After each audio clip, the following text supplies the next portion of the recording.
Now, after covering the concept of international selling and understanding what it is, and after covering how to manage the sales force when you are going international, let's now look at the next kind of topic, that's what are the do's and don'ts one should consider before venturing into international markets. So 80% of businesses fail when it comes to international expansion, and there can be various reasons. And for one who is going to expand internationally, we must look at some do's and don'ts. Let's start with the do's first. First do's is proper research. So firms seeking prospects of selling in international market must do a very proper research prior going into those domains. Research about particular about the nation to understand the cultural, linguistic, societal trends, and also they must develop strategies according to the infrastructure that is available in those markets, the market size, the target segment that is available, the governmental policies and regulations that are there in the place.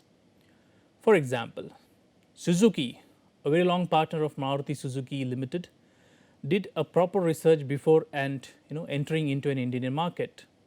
So they started with around 26% stake in Maruti Udyog Limited, which was earlier owned by state government. Later, even after requests, they hesitated to increase the stake up to 40%, which was at that time allowed by the government.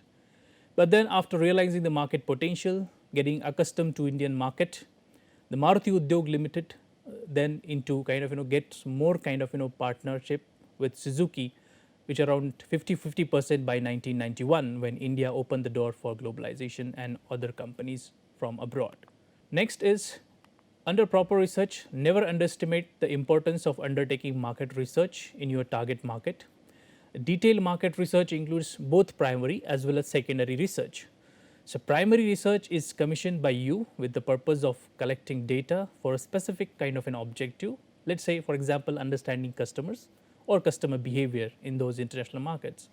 Secondary research entails examining and analyzing existing data gathered by other sources.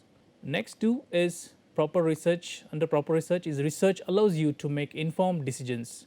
We already covered this topic under why there should be kind of data driven informed decisions that guides your strategic selling, and even in going for international markets, in those cases also one should have data based information decisions and all. So it enables you to gain a deep understanding of your target market and how your potential customers are likely to receive your product or service. Use this data gain to segment your customers, differentiate your offerings, whether you are offering a product or service, and again develop marketing messages which will resonate with your audience that is there in abroad or the international market. Another dose is product customization. So nothing can be selling, a same product cannot be sold to other kind of markets as it is. The product service that the firm intends to sell must be packaged and advertised accordingly to appeal to the particular potential customer base that is present. For example, Netflix and Amazon collaborating with Indian filmmakers to produce content that suit Indian masses and kind of test of Indian audiences. Exporting success also again requires ability to customize your products to meet both the technical requirements of those particular markets as well as the cultural norms of the local market. For example, a fire engine which is exported to Nigeria, African country, that was designed to help provide emergency services for a city of more than 3 million residents. But selling and delivering the truck was only the half of the kind of project, right? The pumper that was designed to run 1,000 gallons per minute. However, the local infrastructure in Nigeria could only support or accommodate about 50 gallons per minute. So the product was not actually customized for the market, right? So that's one example we can have. Again, next thing is to create sustainable partnerships. While selling globally, the firm must make reliable partners in a country region to better navigate the local business's climate and maximize the profits. For example, McDonald's and Subway make local franchise partners while operating globally. Coming to the next one, that is developing a trusted in-country team. So when you visit your target market, start to develop relationships with a trusted team of professionals that will assist with overseas operations. That will help out you to settle well and start well when you are going initially. You will benefit from a business development partner, and a sales representative with a comprehensive client list as well. So you get a ready-made list of clients to approach to. It's also beneficial to seek advice from a legal consultant who is familiar with the employer regulations in that particular target country. Focus on sales right from the beginning. That's again one more do's one should consider. So don't get it distracted at the early stages by other things on the to-do list like appointing lawyers and accountants. It's not necessary yet. So speak to your potential customers, win and secure those vital orders initially.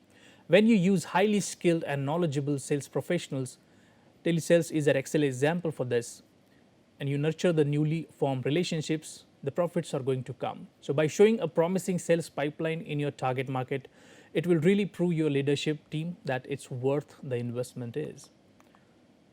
Next is develop a go-to-market strategy. So we must have covered this strategy in earlier or one of the sessions. Just revisit it again. A go-to-market strategy is an action plan laying out exactly how you will sell your product or service to your target market in order to generate revenue. So not just targeting your domestic customers, even when you are targeting your international customers, one should have a go-to-market strategy ready beforehand. So go-to-market strategy consists of 5 core elements. First one is product and value proposition. Second, data about market. Customers is the third. Fourth, routes and channels and partners, and then numbers. So let's look at each one of these in detail. First one is product and value proposition. So value proposition is nothing but the set of qualities of a good or service that allows it to fulfill the customer's needs and desires. So for example, take an example of Airbnb. For host, what kind of value proposition Airbnb offers? So Airbnb ensures income generation for the host, simplicity of getting to the customers, and risk minimization because of the network and kind of back end operations or kind of infrastructure it provides to its host. With respect to guest, the same Airbnb offers different kind of value propositions. For guest, it's kind of choice and variety, access to those rooms and across kind of premises across the globe. Cheaper rentals, that's one more value proposition, and authenticity and community of that particular brand followers or the people who are using that particular Airbnb services. So these are the different value propositions for host as well as guest. Next, go-to-market strategy element is markets. So what problem do you want to solve for your target market? For example, Netflix, right? So they want to solve kind of customized local content. And that's why they elaborate kind of content. They found people who can have a better understanding of the particular cultural aspects of those particular country and the audience, and then they make these shows and kind of series. Do you spot any gaps in the market? For example, Uber. Uber has correctly identified the gap, right? So people who don't want to own the car, as well as there should be something to transport, kind of a mobility solution. So that's where Uber comes into picture.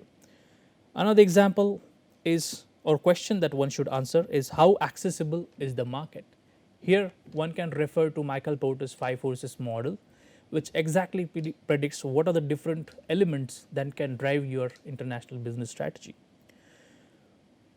In Porter's 5 forces model, there are different factors that influences a business kind of market accessibility. First one is threat of bargaining power of buyers, right? So it talks about number of customers that are there, the order size, then competitor differences, price sensitivity of customers, buyers' ability to substitute products, availability of information, and as well as switching cost of that particular product. Then threat of substitute products is another factor where number of substitutes products available in the particular market, international market, buyer propensity to substitute your products with another competitor products, relative price performance, perceived level of product customization or differentiation, and then switching cost as well. Coming to bargaining power of suppliers, again, what kind of people you are going to borrow your raw materials or whatever support materials that you required for your product or services, which includes number of suppliers in that particular market, size of suppliers, uniqueness of each supplier products, and etc. Threat of new entrants is again one should consider before venturing internationally, like for example barriers to entry in particular industry, economies of scale, brand loyalty, capital requirements, cumulative experience, government policies of that particular country or nation, access to distribution, and even switching cost again. And at the center there is something called as a competitive rivalry, right? So it talks about how competition structure present in that particular international market. You need to gather information about number of competitors, diversity of competitors, industry concentration, industry growth, quality differences, brand loyalty, barriers to exit, and all those things. Coming to the third element of go to market strategy is nothing but customers. So understand them using primary research methods. You can use interviews, focus group discussions, even online surveys, and even observation based research as well. Again, you can also understand customer segmentation, and you can employ different factors to segment your customers. One way is, for example, geographic. Another way could be demographics like age, gender. Third segmentation criteria can be behavioral, like the way people buy, the timing of their buying, the loyalty structure or the loyalty kind of thing they follow, purchase behaviors, etc. And the most important, which is recently gaining very popularity, is psychographic segmentation, where you can target your customers based on their personality traits, beliefs, values, attitudes, interests, and even lifestyle as well. So, for example, latest example in psychographic segments is the segmentation adopted by the automobile manufacturer Porsche. So, they identified 5 different segments of customers based on these psychographic characteristics.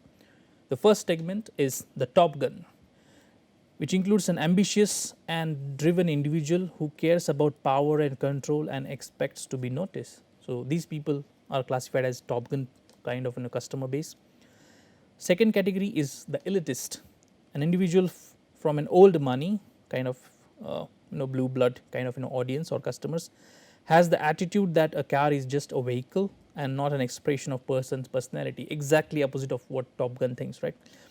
The proud patrons are the third category of customers who views a Porsche as a trophy, considering it a reward for hard work, with ownership as the main goal, not being noticed. Fourth kind of customers of Porsche are the bon vivants, who are thrill seekers and jet setters, with the Porsche as a means of excitement. See the different kind of positioning the same brand can have for different audiences. And the final kind of a set of customers consists of fantasists, sees the Porsche as a form of escape and does not care about impressing others. So every customer kind of have different motivation or different kind of expectation from the same brand. And that's where we use psychographic segments to classify our customers or segment our customers when going internationally. Fourth kind of an element under go-to strategy is routes, channels, and partners, where one should review existing channels and identify the key players, and then understand customer shopping behavior across those key players as well. Decide which route is best for your business, right? Again, whatever route is best for your business, which is running fantastically in the domestic market, may not get the same kind of response or may not be suitable when going internationally, where there might be a different kind of distribution or intermediaries are required. So if you run an e-commerce website already, you can start small by testing out the market through online sales. That's one way to start selling internationally. Alternatively, you could opt to work with partners. You can identify different partners in those particular countries to get your products distributed. Or you may decide to take the plunge of by committing long term and set up your own entity in your target market. It's more like directly establishing your presence in that particular market by owning some assets like plants, R&Ds, and even distribution networks in that particular country. And coming to the fifth and most important part of go-to-market strategy is numbers, where it's important to have a look at international pricing strategy. So there are different kind of factors that affect how you are going to price your products when you are selling them in an international market. So there are 7 C's of international pricing strategy. 3 of them called as a primary factors, and other 4 are kind of secondary factors. So the primary factors include cost, competitors, and customers, whereas secondary factors includes cultural differences, channels of distribution, currency rates, and control by government or government regulations. Let's look at each one of them in detail. For example, first one is cost. So firstly, it's critical to get a handle on all your cost related to your product and service offering. So this includes development, manufacturing, production, packaging, distribution, storage, marketing, freight, etc., all even including tax and custom duties. Understanding the competitive landscape is another key element after once you understand how the cost structure affects your business. So from a brand positioning perspective, understand where you sit within your kind of positioning as compared to your competitors. So for example, are you enjoying a premium position, or you want to kind of display yourself or present yourself as something which is economic option as compared to the competing brands or products. And this kind of positioning will again going to influence your prices in long run. Third one is customers. So you should have a firm understanding of your target customers and how much they are willing to pay for your product and services. If you don't know, you need to find out about this. Coming to cultural differences, it is crucial to understand the local culture and your target customers' perception of your brand versus your competitors. For example, Starbucks deploy huge price variations due to market positioning in Russia. They position themselves as a luxury high-end coffee seller, whereas in the US, their target market is regular Joes. Therefore, their US prices are relatively lower in Russia. Coming to channels of distribution, how many organizations are involved in your global supply chain? For example, agents, importers, wholesalers, retailers. The more companies which are involved, the higher your cost will be and the lesser will be your profit margins. Coming to currency rates, handling multiple currencies means that you are vulnerable to exchange rate fluctuations. So this should be factored into your pricing strategy whenever you are planning to go international. Coming to control by government, government regulations could potentially add to the complexity. For example, in the UK, there is a national minimum wage enriched in law. So regardless of the size of your business, you would need to factor in these factor of wages and labor charges when you are expanding to UK. Coming to the next, now what are the pricings kind of strategies that are available for us when going international? Some of them are again applicable to domestic as well, but some of these will require more consideration or thought and before going internationally. First of its kind, it's penetration pricing. So penetration pricing is commonly used to attract new customers by offering a lower price than your competitors. So this is often used when a new product or service attempts to penetrate a competitive market, a market where there is a huge competition selling the identical products and services. In those cases, penetration pricing can be adopted. So for example, the streaming platform Disney Plus, in India we have Disney Plus Hotstar. The Disney Plus deploy this tactic when they entered the streaming market. So against established players like Netflix, Disney Plus offered a reduced annual subscription price of around £50 when they entered the UK market in March 2020. So to entice new customers, they adopted the penetration pricing by pricing their products or kind of services at very low prices. Second category of pricing method or pricing technique we can have is economy pricing. Economy pricing is a volume based pricing strategy. Your product is priced low to gain revenue through volumes. When you want to sell a particular products in large volumes or bundle products, there you can use economy pricing. The German food discounters Aldi and Lidl both capitalize on economy pricing to drive their ambitious global growth plans. Another way to price your products when going international is adopting premium pricing. So this marketing tool is about charging high prices in the hope that the higher price will give the impression of higher quality. So when considering this strategy, a brand which immediately springs to mind is Apple. So their products including iPhones, iPads, MacBooks are more expensively priced than their competitors. The perception is that Apple products are of higher quality and built when compared to their competitors, as they are kind of available at premium prices. Next is price skimming. This is where you enter a market charging a high price, but once competition sets in, you start lowering your prices. So this tactic has been adopted by, let's say, Sony PlayStation, which sells its game consoles and uses price skimming methodology to price their games consoles. When Sony launches a new PlayStation, they initially charge a high price, but the price is gradually decreased over time as competitors launch rival consoles like Nintendo and all. Next type is a promotional pricing. Promotional pricing is a method where you offer a price reduction for a limited time. So, in order to boost sales. So, these promotions are usually supported by marketing campaigns. So, these are very specific time bound offers that you provide on your products and services. This could be like flash sales that we have like Black Friday or even big billion days for in case of Flipkart. Buy one get one free, those kind of deals often seen in supermarkets or seasonal offers as well. Psychological pricing. This strategy integrates sales tactics and pricing together. So, it utilizes techniques to form a psychological or subconscious impact on consumers. So, various tactics here include kind of artificial time constraints like one day only or limited period time offers. We have charm pricing, where basically anything you see ending in 9. So, Western based customers read from left to right. So, if you see something which is 9.99 euro or pound, you will perceive the price being closer to 9 instead of 10. So, that is kind of psychological pricing you can adopt. Third type is in numeracy, it's kind of a double discounting.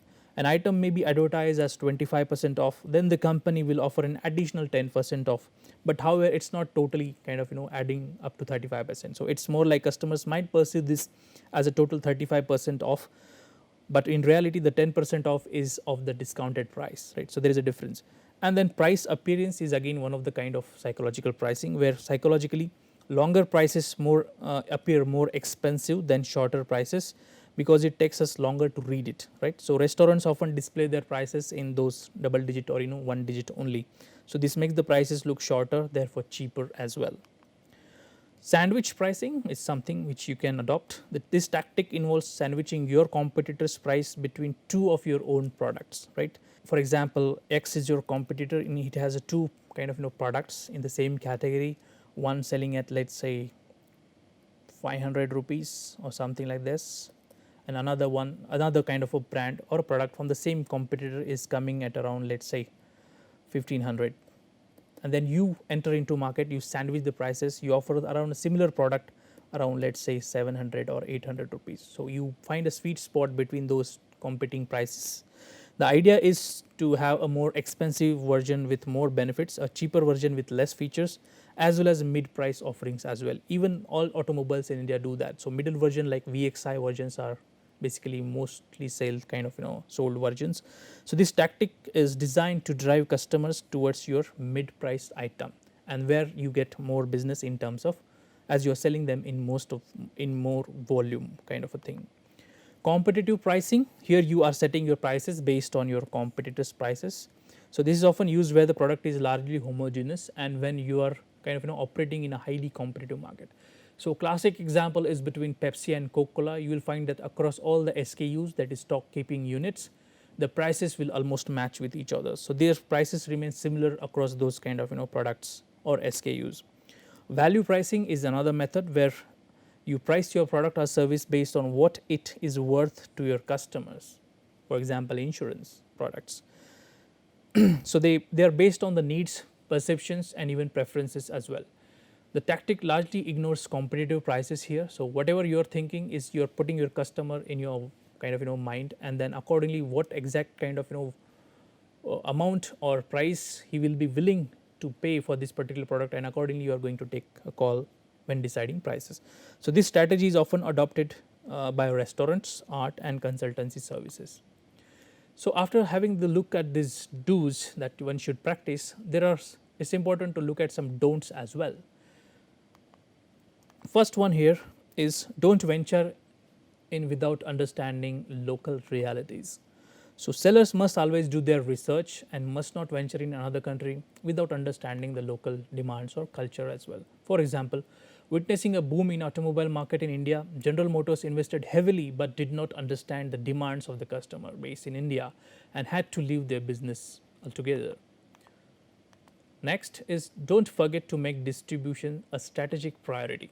So, another important factor in the global sales and marketing process in understanding how to reach your target market. Despite whatever mediums you choose for selling their products abroad, local distribution channels must be strengthened to ensure optimum sales. So be careful not to compete with your own distribution partners by selling directly to end users.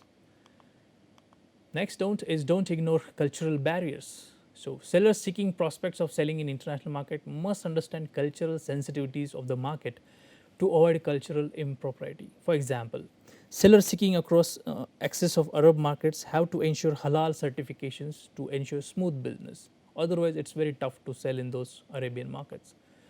Pay attention to details including symbols, phrases, traditions, and make sure that these align with your brand.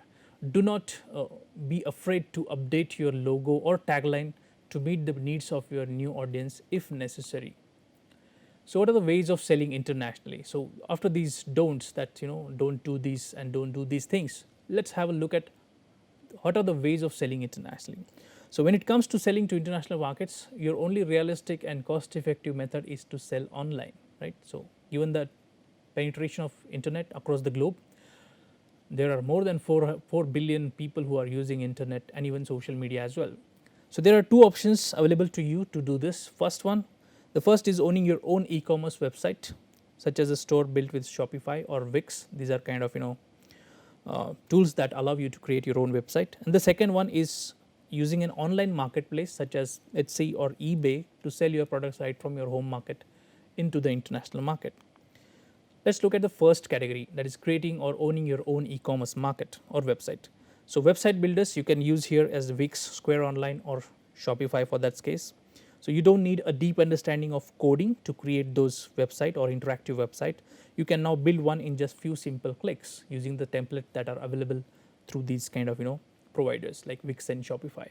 So these types of websites are perfect for selling internationally. This is because they provide you with the tools, help and support that you need to successfully launch your company and sell your products and services into an international market.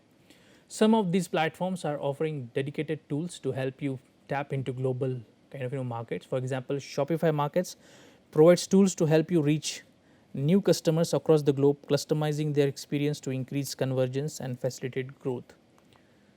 Coming to the second one, that is using an online marketplace like Etsy or eBay for the say. Online marketplaces offer another kind of an option for those looking to sell to a wider international market. Some popular examples here, as I said, it's eBay, Rakuten, Alibaba, and even Amazon for that say. So these platforms allow you to access a ready-made international audience of consumers. So there are some steps you should follow. First, get to know your new market. What about your customers, about kind of cultural things and everything. Consider a multi-language store. So your website should have that option to view that particular website in English as well as the local language that is spoken in that particular country. Sort out payment methods as per the kind of geographic or kind of country specific regulations. Support local currencies so that customers can buy in their local currencies, whereas you will get paid in your own home currency. So research international shipping options which are available for your business. Study tax regulations that will going to affect your pricing. Have a clear international return policy. Then investigate fulfillment centers to be established across the globe. And find business partners who will help you to do these things, many of these things that are listed here. And make use of analytics tools like Google Analytics and all, or even HubSpot kind of tools where you can track real-time data coming from those markets and then personalize or kind of create campaigns that appeal to that global audience. Some successful examples I would like to discuss here. One is Austrian company Red Bull. Red Bull does such a great job with global marketing that many Americans assume that it's a local product, that is an US made. But how? One of its most successful tactic is to host extreme sports events all over the world. From the Red Bull Indian Police Grand Prix to the Red Bull Air Race in the UK to the Red Bull Soapbox Race in Jordan, the brand's powerful event marketing strategy takes them everywhere, there and everywhere across their markets. Domino's is another example, who has prioritized menu innovation as a means of increasing international interest and awareness. So the joy of pizza is that bread, sauce and cheese works fundamentally everywhere, and it's easy to just change toppings market to market, but that's not the approach which Domino's takes. In Asia, it's seafood and fish are the kind of toppings you will get, but it's curry in India. So they have adopted to the local kind of taste and flavors that are preferred by the particular local customers, even if they are being a global kind of presence. So, but half of the toppings are standard offerings around the world. So you need to adopt that think global, act local kind of strategy here. Again, Spotify, another example. Spotify's business model is focused on helping you find something new. So it's one thing to select a genre of music to listen to. It's another thing to select a mood of audience to listen to. So in Spotify's browse page, you can listen not just to country and hip hop, but also music that caters to your workout and even sleep preferences as well. So by changing how they describe their content, Spotify gets users to listen to music that goes beyond their favorite genres and instead satisfies habits and lifestyles that people share all over the world. So this allows international artists to again access listeners from other countries simply because their product is being categorized in different way. So Spotify now has the offices in more than 15 countries around the world, adapting to each particular market individually. So that's kind of summary of this particular session where we just understood the do's and don'ts of going into international markets and what are the ways, especially online ways, available for you to sell your products in an international market. Thank you.